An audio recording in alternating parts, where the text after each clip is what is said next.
Actually, I serve on Morgantown City Council, so I know exactly what you're talking about. We do our best to maintain the city roads the best that we can, and also to help out with the state when we can. I think as a candidate, I think I would certainly entertain what's going on in Mon County as far as the matching fund program from the county, that the state is going to match whatever they put in. I think that's one solution to help keep up the roads. Thank you.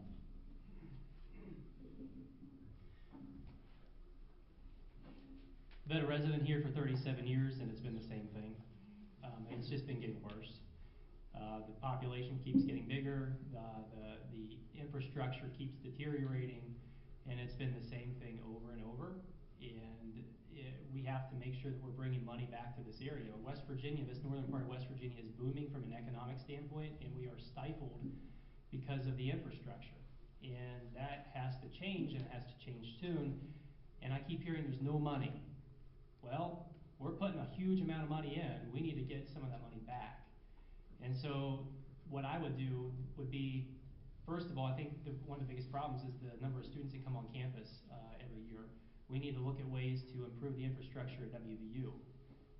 Looking for grants at the federal level, looking at help from the state level to improve the PRT system, to improve other types of public transportation system to get the students back and forth on campus. Other things that we could be doing, looking creatively, maybe some sales taxes locally to help raise some more funds.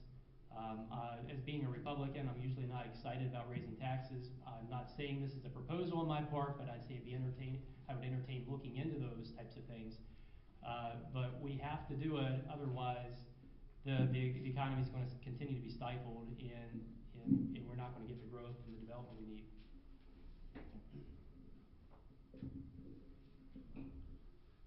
I was elected to the House in 2001.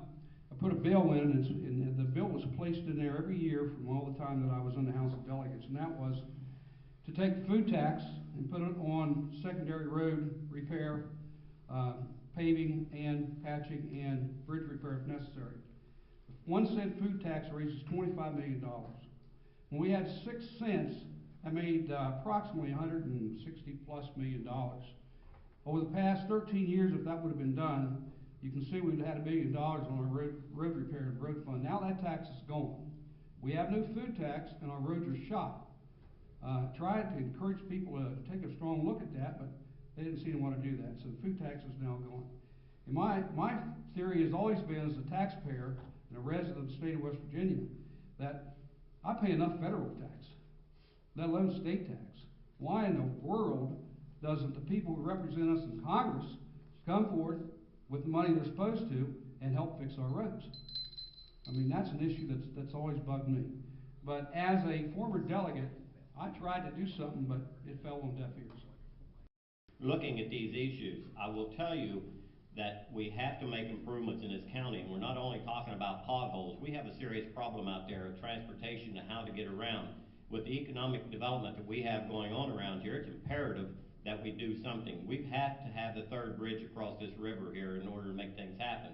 What I believe is the chamber's working hard on trying to get legislation passed that would bring home rule back into this county, in a sense that we could self-govern ourselves. We're going to have to be part of the solution. I'm not necessarily thinking that it's going to be at the level they're looking at now, but there's got to be a solution in there to where we can do something here at the county level in order to help ourselves, because quite frankly, we're growing in this county, and that's not the process across the state. So there's a little jealousy that we have to work with, but we can work within those bounds. And I think by going to Charleston, we can put some things in place that will certainly bring money back into the county, and we can look at the waste that's out there. There's always waste, I don't care where you look at, and we need to look at all those.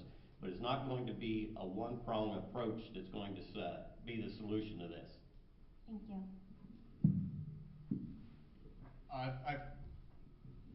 I'd first like to say that it seems that every time we increase the taxes, the state fixes the roads that the coal companies use.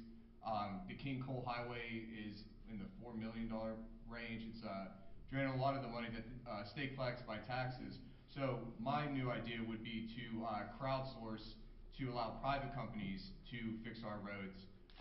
Not rely on the state, but if you can get your community to come together, collect enough money to hire a private company to come in and fix the road that you live on, the road that you travel every day, you could use that as a receipt and get a tax deduction because you're already fixing the state roads. You might as well see a dollar for dollar refund on what you put into the state road.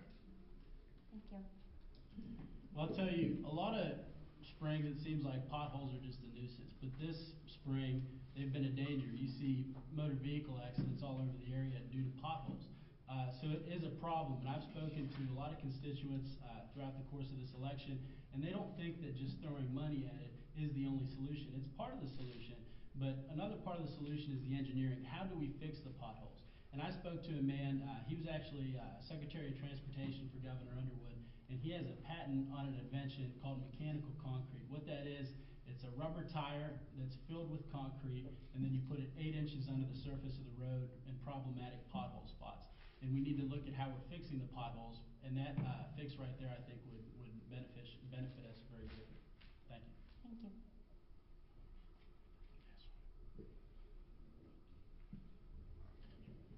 Well, obviously, everyone at the table has a different solution or an idea on how we're going to address the potholes. It's more than turning into a pothole. It's now, I can tell you where I live, and Senator Beach has been down my road, I'm sure, not too long ago. It has become almost a nightmare just driving to town. The potholes are actually almost the size of my car. I do believe that we're going to have to look at some infrastructure. We're going to have to try and figure out a funding source. But when we look at funding sources, it's not just looking at the roads. We need to look at education. Everything that we look at has to have a funding source. And so I think it's going to take a number of people to sit down at the table and figure out how the funding source that we currently have is going to be able to address all of the concerns that we have. I was the mayor for 7 years, and of course, I had heard all of these problems from even back then. I became the mayor in 1991, and we have tried to solve problems, took care of the city roads as well as possible, and now after being in the House of Delegates, we have a number of suggestions. And of course, for your suggestion to go into place in roads and transportation, it has to be put on the agenda, it has to be worked through the committee, it has to come out of committee, go to the floor, and go to the Senate. So it's not just the fact of one person coming down and saying, I'm going to do this, and boom, it's done. It goes through many phases. There's a number of individuals who feel that, number one, they don't want to raise taxes, and feel that possibly we should be looking at taking some additional money from the rainy day fund. And I, for one, would not hesitate to take some of the money from the rainy day fund. But another thing that we need to look at, and so many people think when they send us down and they give us something that they want us to work on, that if that becomes law, or if that's passed, it's only going to affect Morgantown. But after all, we're talking about the entire state, 55 counties, and so many delegates in Charleston feel as if we have everything anyway here in Morgantown, and you better not be talking about a local bill, because then you've got additional problems. So we have to do something that we can address as the entire state as far as it goes, as far as the delegates. Now, the Chamber of Commerce, and we met with them in December, and there's a possibility of a bill coming, of introducing a bill, I should say, that they want to work with the constituents, with the delegates on the state side, and that we do something. And it reminds me almost of a public-private project. But it's not that we forget about it, or you don't try to do something about it. But again, it does come down to the money. Let me outline a few things. Here in the state of West Virginia, we only collect taxes on 3 things that go to transportation. That's gasoline tax, goes to transportation. The taxes on your vehicle go to transportation. And those fees collected in regards to your license plate or your driver's license you carry in your wallet. Those are the only three things we use for transportation monies here in the state of West Virginia. Couple that with federal dollars. Since 2005, those monies have remained flat. There's only been $400 to $500 million that the state's been able to collect for transportation issues. Again, couple that with the shrinking dollars at the federal level, and couple that also with something very significant, 30% less buying power since 2005. So our ability to just act instantly on the problems we have here in the state are far from happening. We have to take each project into consideration, even if it is a pothole. And this winter has been, I'll be the first one to confess to you that this has been a very harsh winter. This has been a typical West Virginia winter. We've been getting off easy the last few years. In the state of West Virginia, we have our problems we're facing. And even though we see our transportation problems here in Montague County being an issue, my friends from Wetzel County, Preston County, they're facing transportation issues also. And a lot of it comes down to that buying power. We do not have the ability to keep and collect employees here in the state of West Virginia. They're presently, if they have a CDL license, they're in the gas industry tomorrow with a $5,000 bonus with another $10,000 in their pocket per year. So those are the issues we're facing here in the state of West Virginia. How do we do that? All the elected members who are sitting at this table right now in 2011 had the courage to step up and vote for a fees bill that would have added $240 million to the coffers for secondary road maintenance. That's a significant number. But the governor unfortunately vetoed it. And that's what it's going to take for anyone who's elected, is courage to step up and do the right thing at the right time. In regards to money coming back here in Montague County for the last 4 years as transportation chair, there's $59 million that's came back to projects here in this county. That's a significant number compared to the previous 4 years. And I want to continue to make sure those dollars continue to come back here to Montague County and Marion County for that matter. Thank you. Thank you. Thank you. You know, to kind of expand a little bit on what Senator Beach said, I was one of those that stepped out and voted for his bill to increase the licensure fees in West Virginia. And he's right, this isn't just a problem in Montague County, it's a problem across the state, and we all hear about it. You know, and all the delegates have one thing in common, and that is we all hear about roads and issues around different communities every single day. You know, an interesting fact is that West Virginia has more state-maintained roads than any other state, per capita, than any other state in the nation. Nationwide, the trend has been to move towards a model that allows your local governments, your municipalities, and your county commissions to maintain roads, to find their own funding sources, to have the flexibility to find their own funding sources, and to prioritize their own projects. And I think that is something that we need to move to. That's something we need to look at. It's hard to prioritize those projects from Charleston, and for us, you know, for the folks in Charleston to know what's important here in Morgantown and in Montague County. So I think we need to bring that a little closer to home. I'm always supportive of making those decisions more local.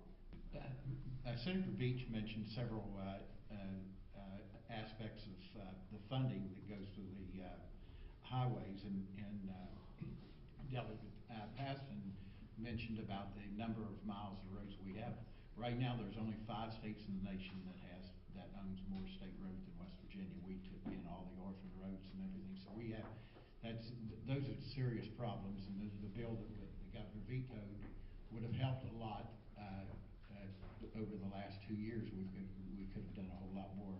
Immediately, the Secretary of Transportation, Maddox, has ordered that the local departments, the county departments and their substations, to work 6 10-hour days on paving. As long as it's not raining, they're going to be working 6 10-hour days, which is an immediate help. And excuse me, out on 250, they had a couple good days there, and they did make a big difference there. But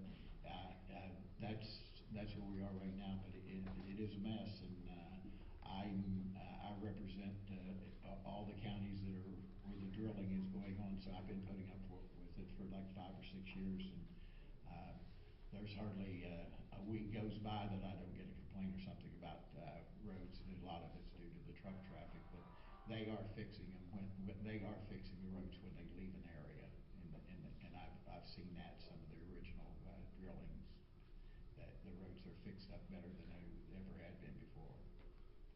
I agree, and therefore, one that believes in a government closest to the people is the best government.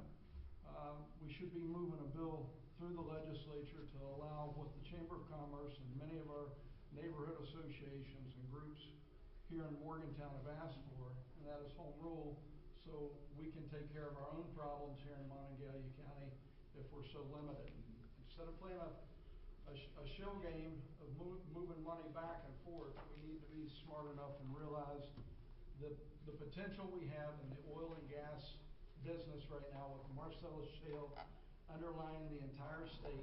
We need to find a way to extract that in an environmentally safe way and not put that money into a future fund, but to put that to work right now and repair the roads and maintain the roads that are so horribly need that. Thank you.